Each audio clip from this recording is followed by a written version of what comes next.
Welcome to the Kingdom View, Episode 2. Dose.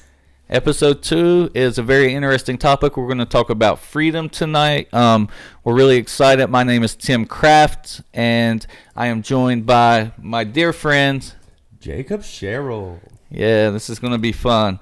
We're going to get into some things, some different topics. We're going to see where this topic actually leads us. I'm pretty excited to see, where this is going to go. So, without further ado, let's get into it. All right. We're hearing some word from our producer in the back. We have our producer, Noah Arnold. We are very, very thankful for you. Absolutely. And all that you give to the Kingdom View. For sure. This is going to be good. Sorry for the late start. We had some technical difficulties, and we are ready to go now. And let's just go ahead and say thanks. We our first podcast last week, hit almost 2,000 views. Yeah. So that's awesome, guys. We appreciate that. Y'all keep up the support, and we'll keep growing this thing, and we'll keep talking about topics and talking about how kingdom-minded people view issues in the world and whatever those topics may be. So we appreciate all of y'all. Yeah, definitely. So let's get into, let's just start it with, what happened this past week in college football? Yeah. We always got to start there, man. We love some college football. Yeah. As you can see, we are representing the Mountaineers, but right now we're a little heartbroken by the Mountaineers. Yeah. But we are still... The current ranking. Pull that up. It's LSU 1. LSU is 1. Ohio State is 2. Ohio State is 2. Clemson is 3, right? Clemson is 3. And Georgia is 4. Georgia is 4. And then right behind them you have Alabama. Mm-hmm. And oddly enough, But that is going to be the hardest challenge we've probably ever faced. LSU is a bad team. Like, they're good, man. Yeah, LSU they're is really good. LSU is tough. They're really good because they actually have a quarterback that can throw this year for the first time ever. I feel like. Got it. Yeah, so that's going to be interesting to watch that play out. And man, we're just we're looking at worldview of things happening, and there was actually a pretty bad tragedy that happened today. Yep. So I was looking, and it was in Birmingham, UK, not Birmingham, Alabama, Birmingham, the United Kingdom. There was a showing. They were premiering one of the movies. I think it was called Blue Story and Frozen 2. And they said, I don't know, they don't have the exact numbers released yet, from what I can find. If somebody can find them, comment, let us know. But a group of teenagers and people stormed the theater, from my understanding, with machetes. Yeah, that's crazy. So, did they actually kill people? A lot of people were injured. I don't know how many dead. Last I checked, it didn't say. Let's see. Okay, while you're looking at that, what's up, Tyler Faust? That's my man from amazing media guy from the Warehouse Church, man. Oh, for real? Super, super talented. Just awesome. So what's going on? This is what's crazy too, because we're gonna have so many Buckeye fans on here. People are saying Buckeyes number 1, and I give them all the respect in the world. They are a very, very good team. I'm just not personally a Buckeye fan. If I could blow out the candles on a birthday cake and make any wish, I want Georgia and Ohio State to somehow play in the national championship. That would be an interesting game, actually. That would be phenomenal. The only thing is, I will say this, and I'm going to catch a bunch of backlash, but who cares? It seems to be the going theme lately. But I don't know that they've played anyone tough besides Penn State. And Penn State, they played good football. Yeah, Penn State's not a bad team. So I'm not sure that they've really played any real challenge besides that. And then y'all go ahead and comment about how bad the Mountaineers stink this year, and I will agree with you. And for any Ohio State fan, I hate to tell you, Michigan is trash this year. Yeah, they really are. So that was not much of a game. So. Yeah.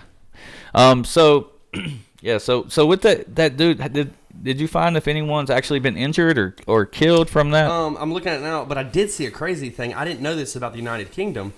It says one machete attack happens every 90 minutes on the UK streets. That's because they have no guns, right? I think that's exactly why. It's banned. It's illegal to own or possess a handgun in the United Kingdom. Yeah, so basically if we if we did away with guns in America, this would probably be Right. the result of that. We would just have a bunch of stabbings. Yeah. Because here's the reality: people are still going to be evil. There's still evil inside of people, and without that condition being treated properly, taking away the weapon does not take away the impure heart. And that's what the issue is. So you see maniacs, you see people who obviously, whether a sociopath or psychopath, whatever it may be, they're going to find out a way to commit the crime. Right. It wasn't that long ago when that guy drove that truck. And was it in Los Angeles or California? The guy drove the truck and killed like how many people? Oh, dude, yeah, I remember that. It was a lot. It was like, wasn't it like, Yeah. I want to say, 20? I want to say it was. I don't know. It was up there. insane. It was up there. They're going to find a way to do it. Yeah. Like, and I don't think guns are the issue. I saw a creative post. So it was opening day for across the country a couple weeks ago for hunting. And there's something that said there's like 836,000 registered hunters across America killing guns and nobody was killed. Like, it's not the issue of the guns for me, but Right. it's just impure hearts. It's evil. It is. It really is. It's just evil. People are evil, and I don't think taking away the weapons is going to actually fix that. People are still going to be people, Yeah. which is another topic we can get into on another day. Yeah, that'd be a good one.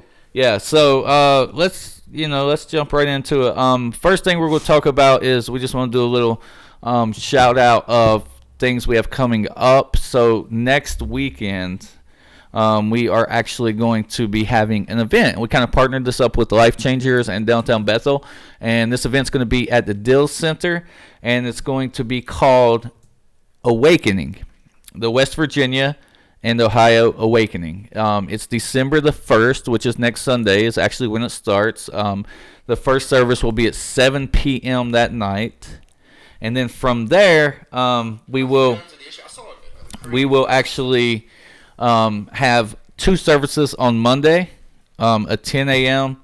and a 7 p.m., and then it will close on Tuesday at 6 p.m. And if you guys have never heard Apostle Mark Gallo speak, man, this dude is amazing. He came to our High on Hope event in North Carolina last summer, and it was just phenomenal, man. He founded Life Changers, which is this faith-based ministry. They have, I think, 13 facilities, and they're spread all over the East Coast. They're in Pigeon Forge, North Carolina. They have one in Alaska, New Mexico, Washington. They have some in Beckley, West Virginia. And man, they just teach people freedom, which is going to be our topic tonight. And if you've never heard this guy speak, he's actually going to be speaking on Sunday night. And then Monday, the morning service is going to be Vanessa Smith, who is the director of the Women of Life Changers. And then Monday night will be yours truly.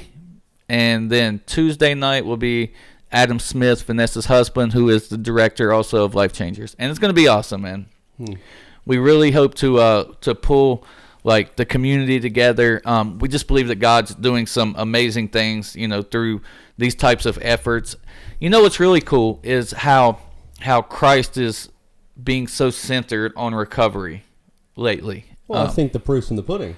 It is. It definitely is, You man. know what I mean? You can try 100 different ways and have some success with one, but I think the evidence of faith-based recovery, of one, the Christian lifestyle that comes into recovery, I think that's the biggest factor. The statistics in faith-based recovery, Vanessa, I think, laid them out on stage the other day when we were doing the Q&A. Yeah, we had an Equip the City up in Pleasance County last Tuesday, and it was awesome, man. We started this effort back in April at the Warehouse Church here in Parkersburg with the help of Tyler, who was on there a minute ago, and just the whole church at the Warehouse, and it really catapulted an effort that I believe is bringing fruit in every city that we're doing it in. I think it's awesome.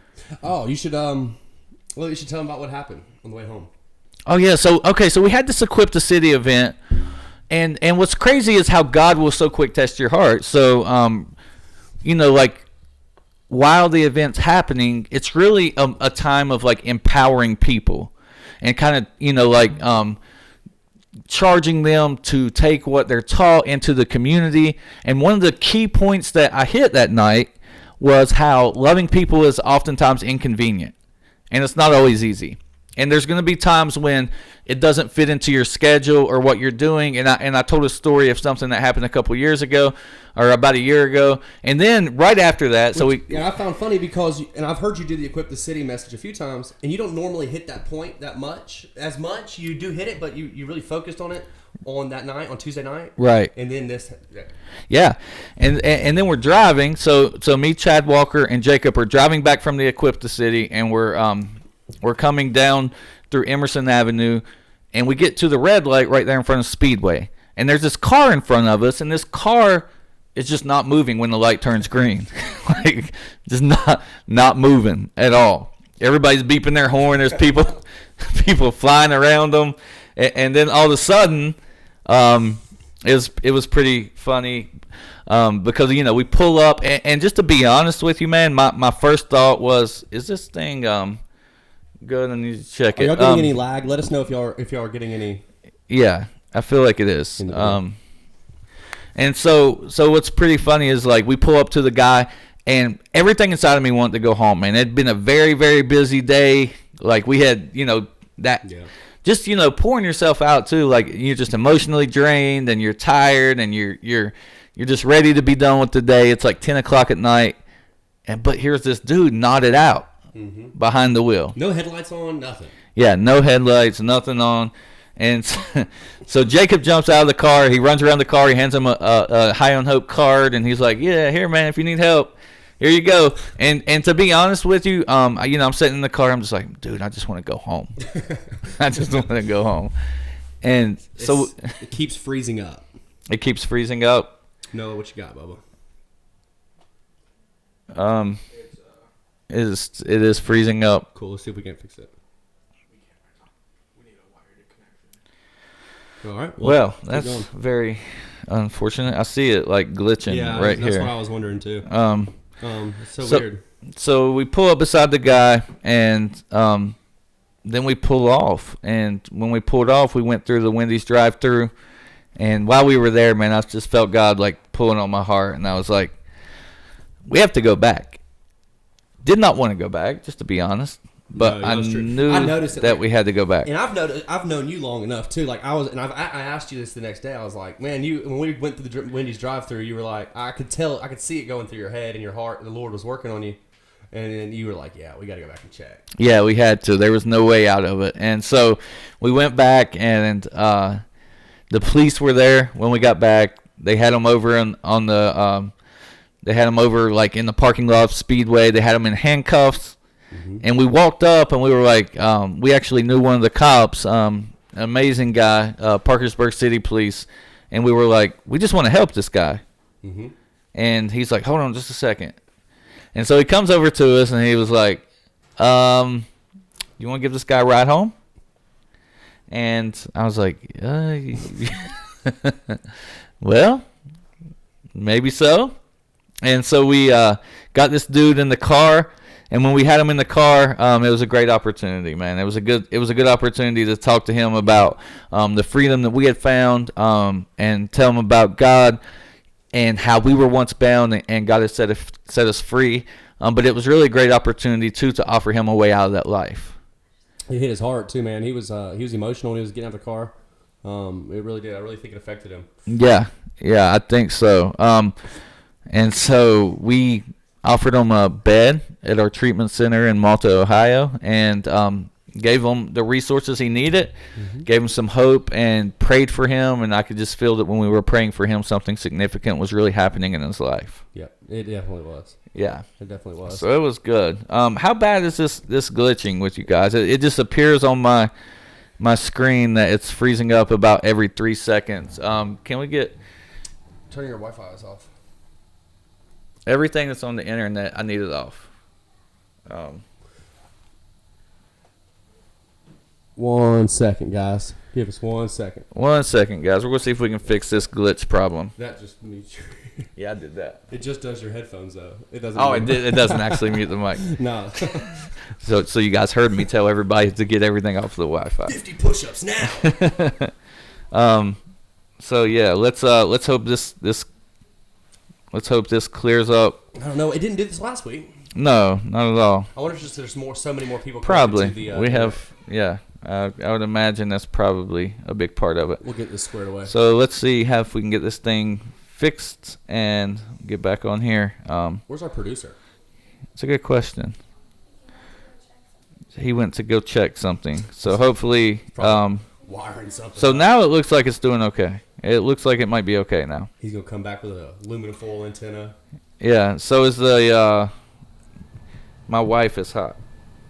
It's freezing a lot. My mom said. So is it still freezing? That was before we fixed it. Okay. Is it still? Let us know now if it's still freezing or not. Mine is. It is. Mm-hmm. Okay. It don't.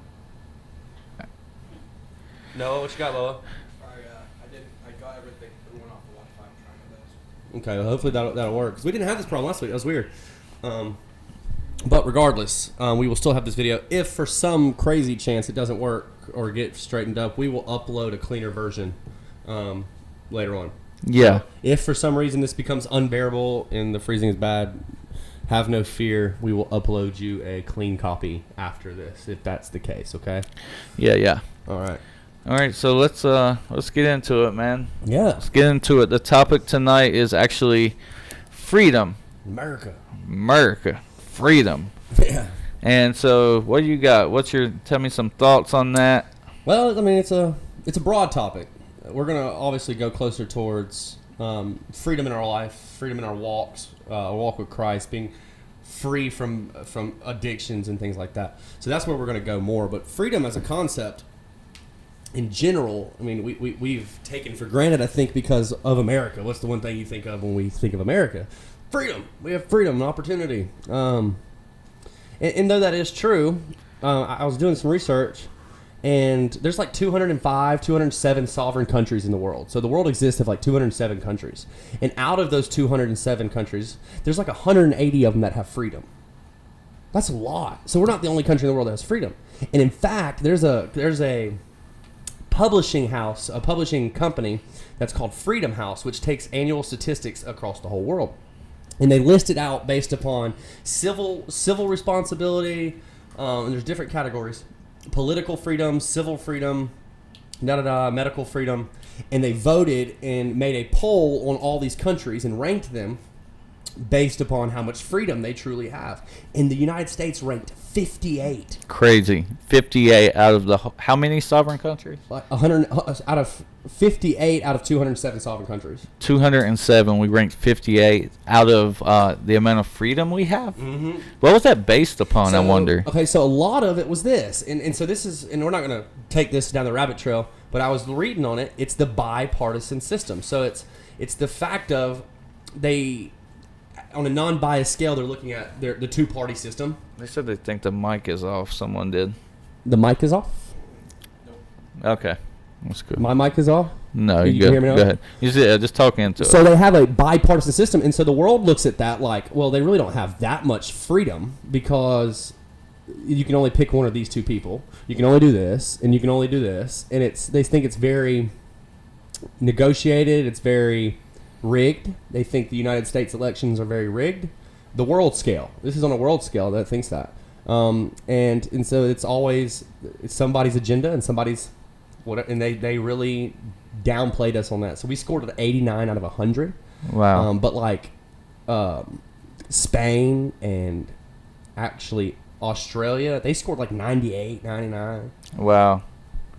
It's crazy to me. But freedom, I mean, you have the freedom. I'll read you the actual definition here of freedom, if you would like, of just non-biblical, just the basic freedom. Okay. Freedom is the power or right to act, speak, or think as one who wants without hindrance or restraint. It's the absence of subjection to foreign domination or despotic government, and the state of not being imprisoned or enslaved. Obviously, we know that one. If you get out of jail, you got your freedom. Right. So it's not in a cage anymore. A bird not in a cage. Right. But I think the most important part about this is how do you feel about freedom when it comes to, let's say, your walk with Christ or where does freedom mean biblically, in your opinion? Yeah, that's what I was just actually looking up, was the biblical definition to freedom. And so I think that, like, in your own personal life, I think a lot of times when we think about freedom, we have this misconception of what freedom really is, because I do know that freedom comes with a responsibility. Mm-hmm. And so we were talking earlier, like anarchy being a form of freedom, like where there's lawlessness and there's just nothing in there, like, oh, we're free to do whatever we want. But see, freedom doesn't necessarily mean that you're free to do whatever you want. You have the freedom to choose to do what you want. But see, this is what I believe true freedom is. To me, true freedom is the ability to choose to do what God wants to do in my life. And so then the byproduct of that is it empowers me to walk in a way over things that I never could before. So I think about spiritual freedom like this. I was once bound, but now I'm free. And I think that one of the biggest struggles there is in this world today that we live in is that, especially in the field that we're in, is that there's a lot of sobriety, but not so much freedom. Yeah. And there's a huge difference. I really believe there's a huge difference between freedom and sobriety. Absolutely. And I think the beautiful thing about even like with these countries, freedom is only freedom within the confines of boundaries. I don't like the word I used earlier at lunch. What was it? Restrictions. Yeah. And you said in reaction to mine, you said responsibility, which is what I like. I think true freedom bears responsibility. Right. Because freedom is a privilege, correct? That's correct. So if I do this, I get this. That's kind of a privilege. But the cool thing about freedom in Christ is we are free from.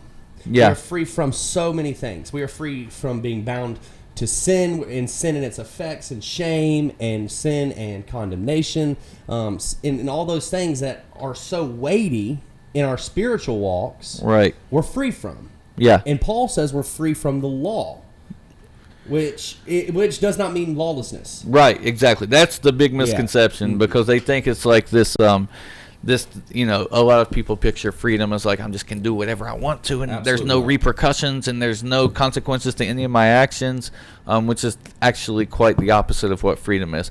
I think freedom gives us the ability to choose what is right in God's eyes. I believe that that's what freedom ultimately is, and it also gives us the strength to choose what is right when choosing what is wrong is so easy to do. Yeah. Because, dude, and guys, I know this is freezing up bad, so what we may end up doing is just stopping the live stream, finishing the video, because this is actually recording as we speak, and then we can just upload this video once we are finished here.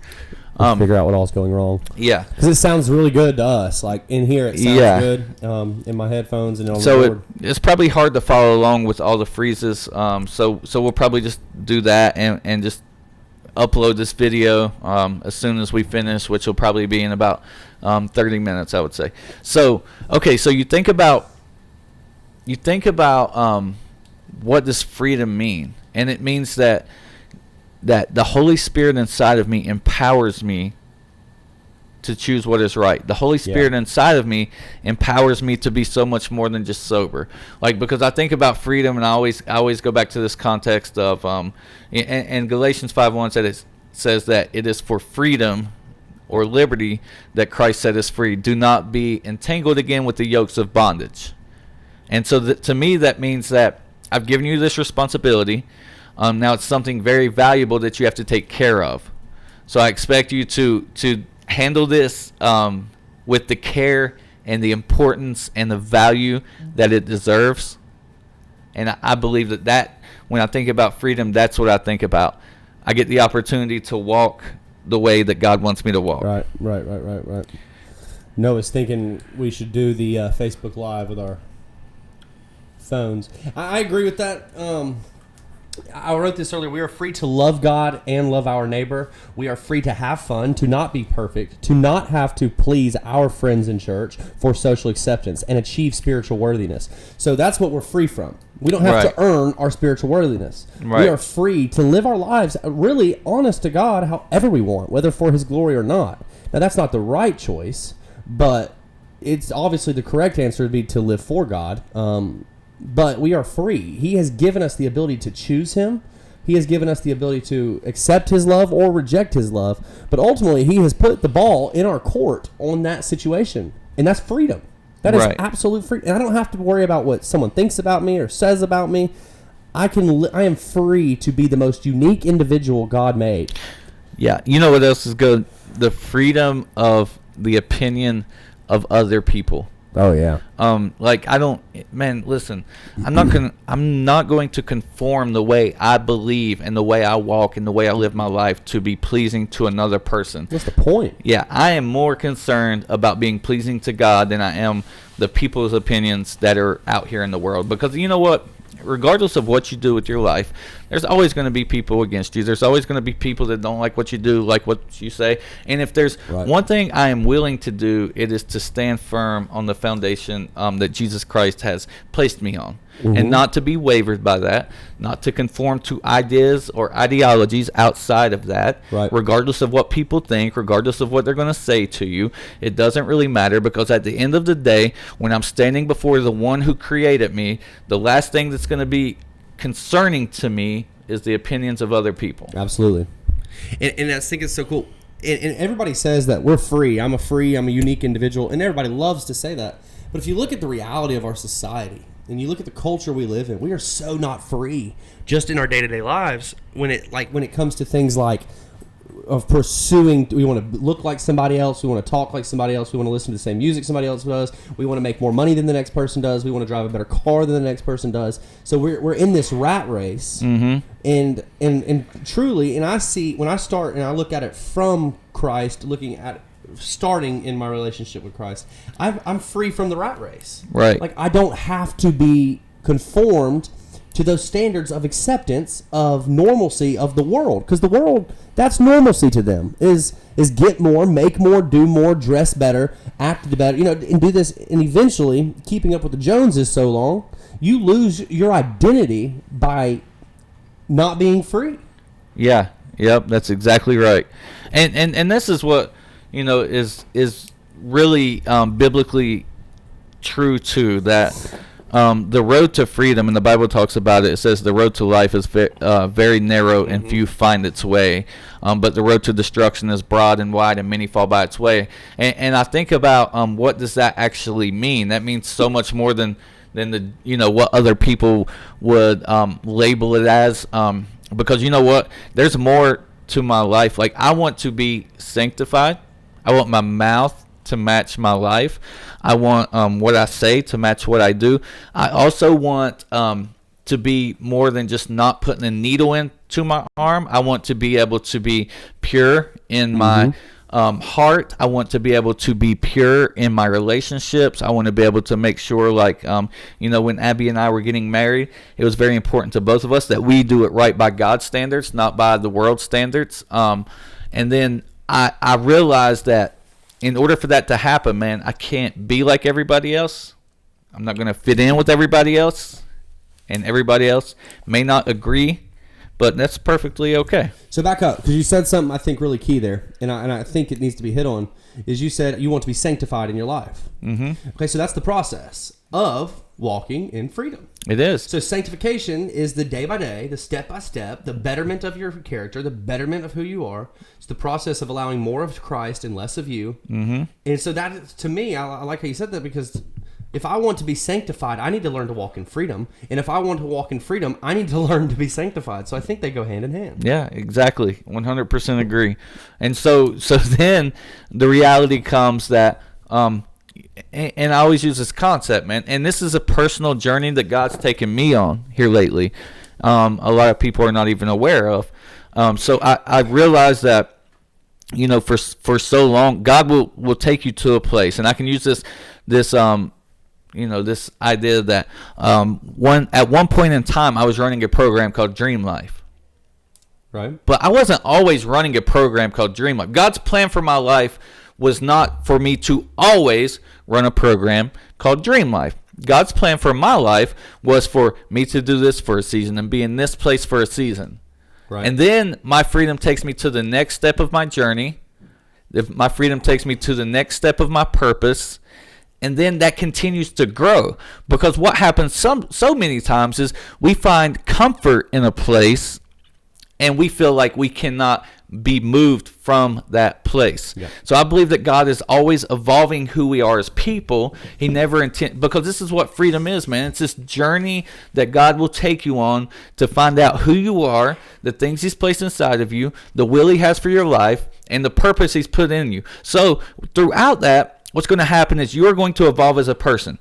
What you are doing at this season in your life is not necessarily what God may have you doing in the next season of your life. And so when I look at the personal journey that I'm on, everything that, I've done up to this point has been very recovery related. Right. And so I feel that my growth as a person is not that will ever not be who I am, never be the core of, like what we do, but that God's taken me into an area to go into different arenas and spread what he has. Well, walking in freedom, that's part of it. Like I think you just said it really well. And it's not, and just as like layman's terms, it's learning new tricks along the way.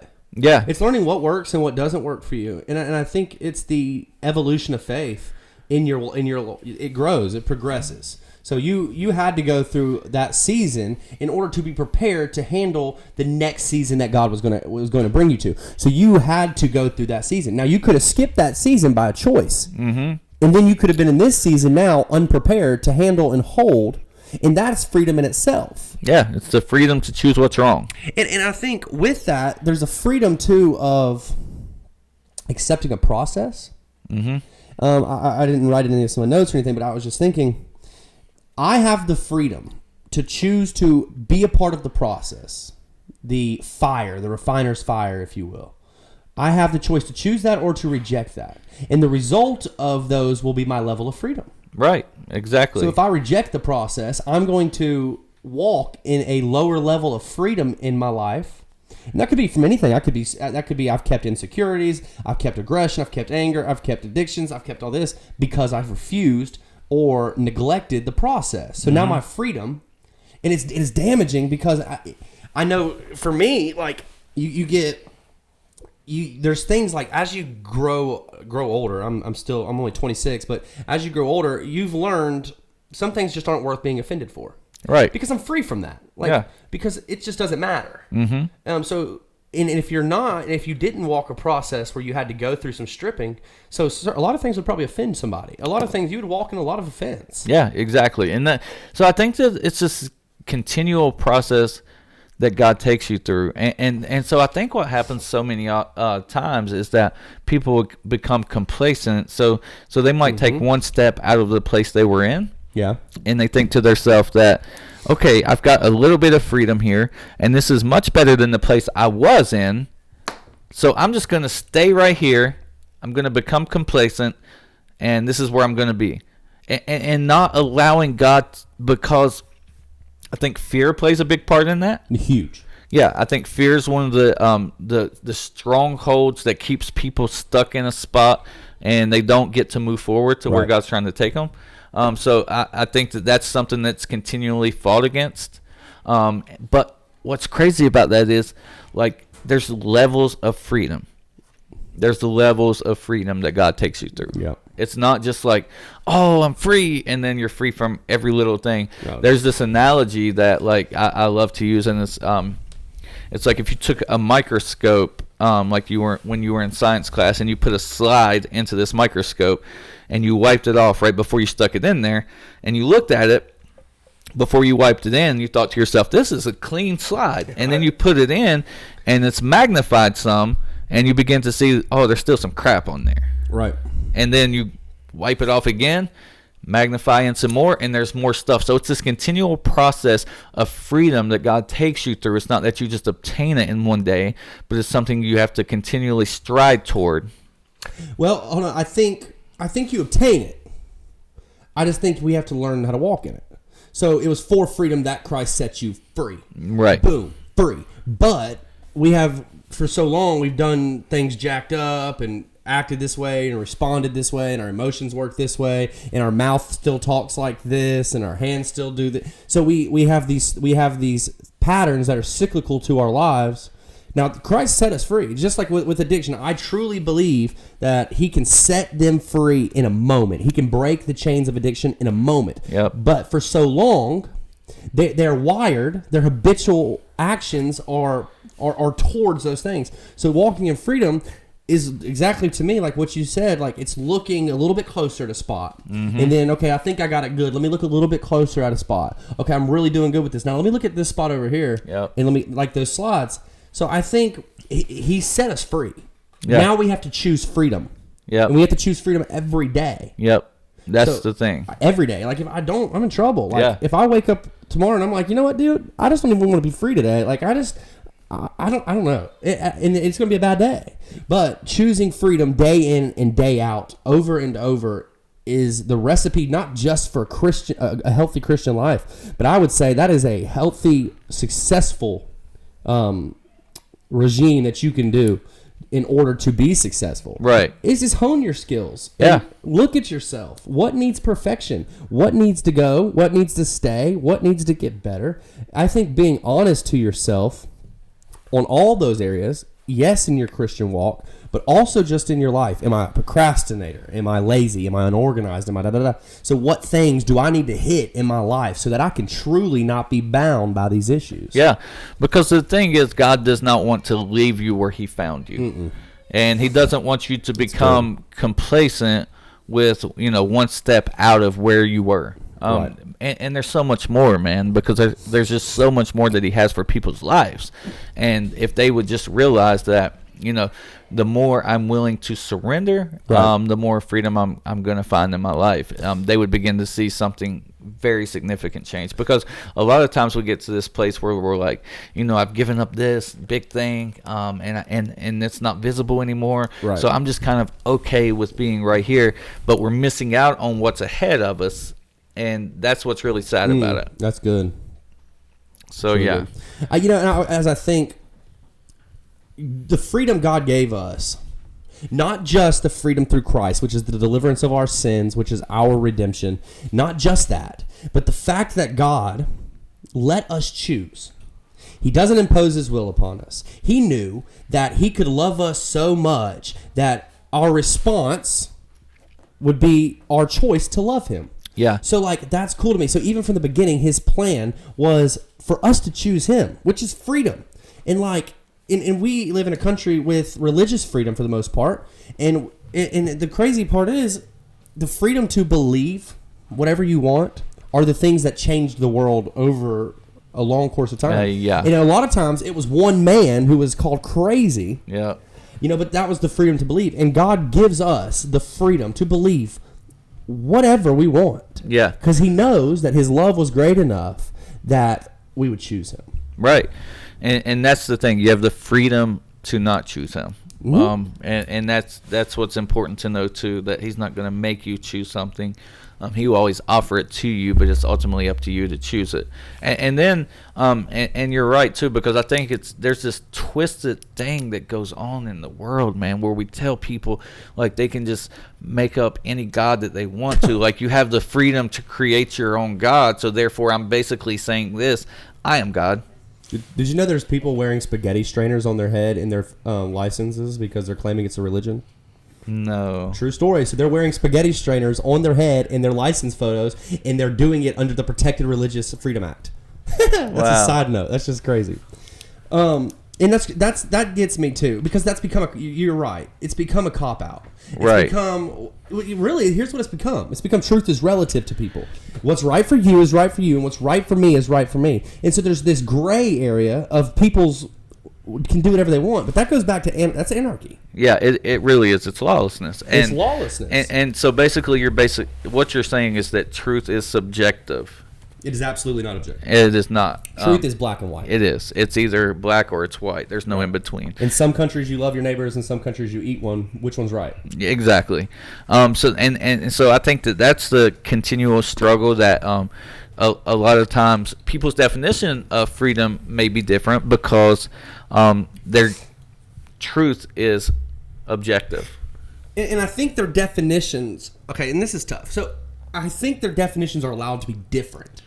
because their idea of what freedom in their life. So if I never, okay, so it's like if I never had an issue with procrastination, and you did, and you really hammered that, and you really beat that in your life. So freedom to you looks like being on time and doing this and being whatever it may be. But whatever the opposite of being punctual or procrastinating was, not waiting to the last minute, that's your type of, that's a freedom for you. Right. If that was, I mean, that's a completely made up scenario, but that wouldn't be freedom for me because I've never suffered through that.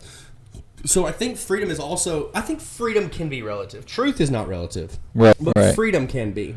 Like, we don't know the type of freedom the slaves experienced when they got freedom. Yeah, and it's almost like, okay, I can just use where I've been truly set, the things that had me in bondage, right. That I'm now free from. I can use those as an example. So I know what it feels like to be bound by addiction. Then I know what it feels like to be free, so I can become very passionate about it, and I can like become very grateful for not, putting a needle in my arm anymore, or right. Having to do the things I used to do. So to me, that freedom in that area is going to have a lot more gravity than it would in, Noah's life, who's never put a needle into his arm to know the bondage that right. could bring. So I do believe that there is, different perspectives of freedom, but I also do believe that there's an overall spiritual freedom. A goal, what it looks like. Like in all of the areas that would keep you bound. So so is that just being not bound by anything?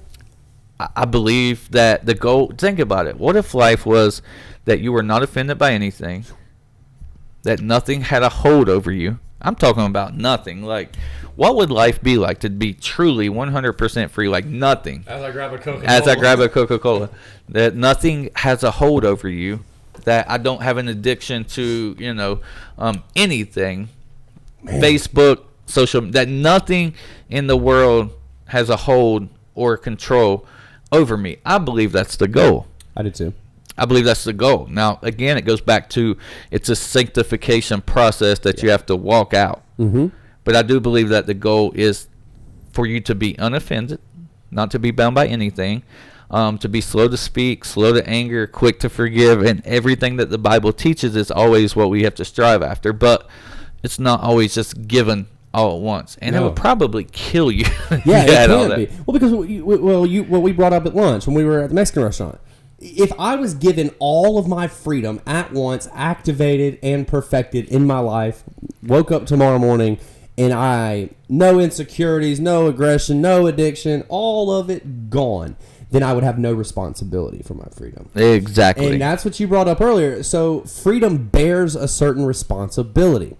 So especially in Christ. So Paul says all things are lawful, but not all things are permitted. Mm-hmm. All things are lawful, but not all things are. There's a word he uses. I can't think of that word. But anyway, so Paul is basically saying, I don't live under the law, but I still have the responsibility to you, to the people around me. So, and he goes in Corinthians and he says, and he's talking about meat. And so the backstory is meat was being eaten by Christians, but this meat was sacrificed to idols. But to the new Christians who never lived a Jewish lifestyle, they had no problem with that. Like, it did not faze their conscience or their mind at all. Right. But the Jewish converts, they were that is ridiculous. You can't eat pagan meat. Yep. And so they're freaking out. But Paul says he says it's not a sin to eat meat. Right. It's not wrong for them to do it and you not to do it. But if meat causes my brother to stumble, I will never eat meat again. And that is a profound statement. And that is Paul walking in the responsibility of his freedom. There you go. That's it right there. And he says, like, there's many things I can do, but it won't be profitable for me to do. So, like, I can do a lot of things, but it may not be profitable for me to do those things, like so he used the discretion to understand that what he was carrying was something of value, and this is what's even more important to note, is that he understood, and I think this is where we miss it sometimes, he understood that his freedom was not just for him, that it was for a whole generation of people that needed to know Christ. So he saw that, like, this was given to me, but it's not just for my liberation in my spirit. That's a really good point. But it's also for the people who's going to be watching my life and that may never actually experience have the Damascus Road experience to be able to experience this freedom. So therefore, they may be looking at me as the example of it. And if I set a wrong example of what that looks like, then it could be damaging to their life. That is so good. So that's the walk. Like, that's the walk of freedom. Yeah. So, like, more people were saved in history from Paul's death and the words he left behind and the legacy and the way he walked than they were ever while he was alive. Yeah, of course. So what is it? Penny for your thoughts while you're alive and $1 when you're gone. So, and that's the truth. And we are walking legacies. The Bible calls us, and I believe it's in Acts, it says that we are living epistles. Yeah. So we are literally writing the book of our life. And so we need to go ahead and make up in our mind whether we're going to walk in the freedom of Christ or whether we're going to walk bound by whatever the world has to offer. And it changes every day. Like, there's always something else to strive towards in this world. Like, and I'm not talking about good things, and maybe not bad in the right context either, but no, what we do now, the way we walk now, will, I truly believe, influence a generation to come that may never meet you face to face. Right. They'll hear your story. There will be a legacy that you leave behind. And the value you treat your freedom with will determine how big of an impact that legacy has on the people that come after you. That'll also tell you the value will determine the responsibility, I believe, too. I think those correlate well. Yeah, I agree. 100%. So the way you value your freedom, okay, so he who sinneth much loveth much. And I think this is why we see so much success with faith and recovery. Yeah, is because, man, there's some I've met some pretty messed up people in recovery. Yeah, I'm a pretty messed up person myself. So what amazes me is how much they grasp freedom, because for so long they've been bound, and so when they get a taste of actual freedom, man, they run with it. I've seen some run with it. And the success rates, I don't know the exact numbers, so I'm not going to throw them out there, but they're significantly higher in faith-based recovery because they're not just learning to stay sober. They're learning to be free. They're learning, and that's the beauty of it. Yeah, and then, like, that's the thing. Like, people get,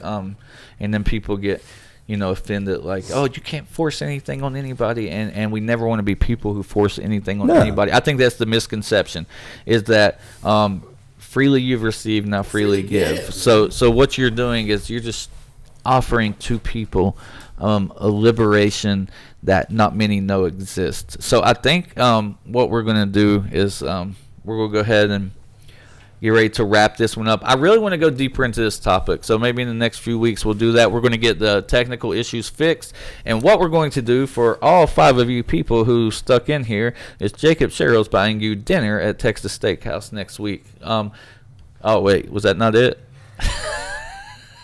That better be like ad promotion. Like, is Texas Roadhouse gonna send me $300 to mention them on the Kingdom View? So all five of you who stuck through all the lag is getting dinner from Jacob Sherrill. Oh, he said no. No, you're not. But it's lagging. They can't see you do that. Not. So what we're going to do, though, on a serious note, is we are going to end there. But we are going to, as soon as we end this video, we are going to upload the whole video to Facebook, so people will have the opportunity to watch it that probably had a really hard time following along during this. They got out of there. Yeah. So yeah, thank you guys who did stick in here. Just the next 30 minutes, just be looking for this full video that will have no lag in it coming up on Facebook. So thank you guys so much for joining us for episode number 2 of the Peace Out. Till next week, guys.